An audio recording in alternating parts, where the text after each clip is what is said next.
everyone, this is Henny Espinosa with Just Wish Foundation. Today we are going to meet a librarian from San Francisco who is going the distance to make books and learning much more accessible for people.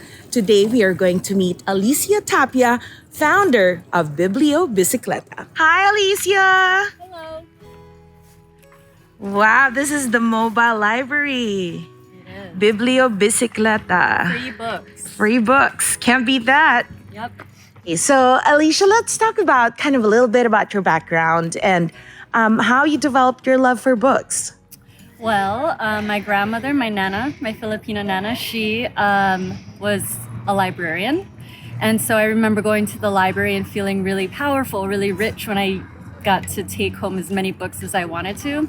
And I got to see behind the scenes and how much joy she spread giving books and finding books for others. And so that was something that was embedded in me a long time ago. And then my dad, I was thinking about this the other day. He bought me a dictionary, and that really opened up my world because I was able to look up anything that I didn't know. And that felt really empowering, that I would hear a word or I would see a word and I could go home and look it up in my dictionary. And I really loved that, that feeling of learning more about your world, and I got hooked. Of yours, you turned this into a career. Yes. You're actually a librarian. So tell us about that. Sure. I graduated with my bachelor's in Spanish, and then I was teaching kids elementary Spanish, and I was also working in a public library. And I really, again, loved helping people and helping them find what they wanted.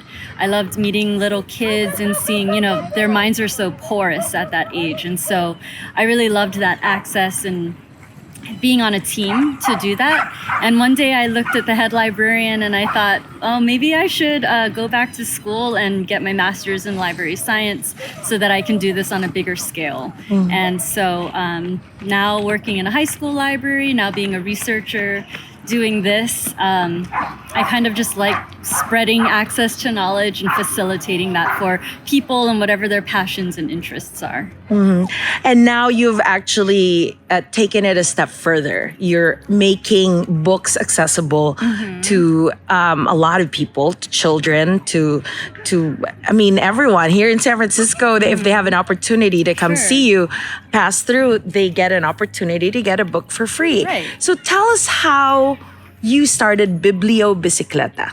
Okay, so as a librarian, I'm sure other librarians and book lovers can relate to this. You get a lot of free books that kind of just fall into your lap and they sit on the shelf and no one's reading them. And so a fellow librarian and I were kind of joking around one day at work, and we said, wouldn't it be funny if we just gave books off the back of our bikes? Like, that would be a good way to get these get these books a new life, because they're like new. And so I started sketching, pictures of it. I've also been very inspired by librarians who go the distance. So there's a librarian in Colombia who takes his burros around and he hands out books to remote villages. There's like elephant libraries in Thailand and around the world, and those people have always been very inspiring to me.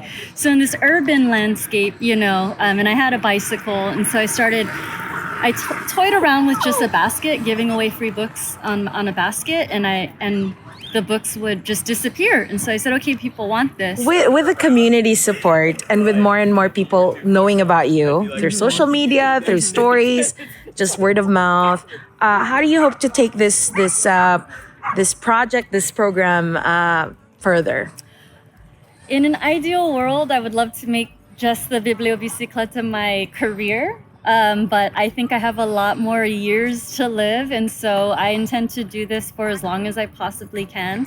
Right now I'm, in the market for a new e-bike just to keep going, I think. And so right now I am very satisfied with where the project is, but I think down the road I might be more interested in turning it into a nonprofit, or more of a career, a full-time career, full-time Bibliobicicleta. But it's hard because I do love what I do as a scholar, as a teacher, librarian, with my students. And so maybe when I feel like I need to turn the page on that part of my career, I can focus on this full-time.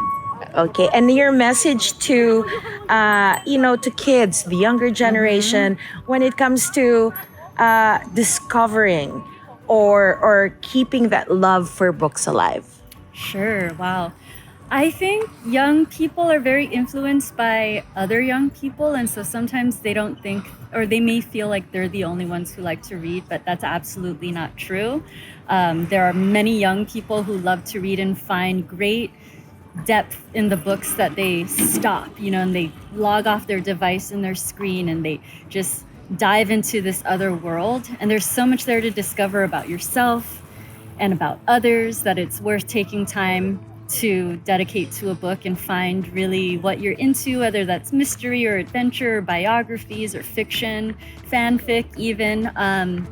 It can really just spark parts of your mind that you didn't even really see coming. And so I encourage all folks to read and to gain information and to be critical of the information you take in, and just to have fun, to enjoy and do something different.